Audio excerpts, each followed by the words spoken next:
Hello everyone, welcome to Make Gaming Easy. Today in this video, I'm going to show you how to turn off notification of Candy Crush game. So without any further ado, let's get started. First of all, open Settings application. Now scroll down your screen and go to Apps option. Here tap on Manage Apps option. Now in the search bar, type in Candy Crush. Click on the notifications option. Here you'll just have to turn off the button of show notifications. So that is how you can turn off notification of Candy Crush game.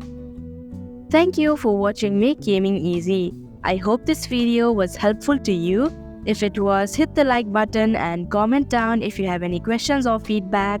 Also, if you are new to our channel, subscribe and hit the bell icon so that you don't miss our upcoming videos.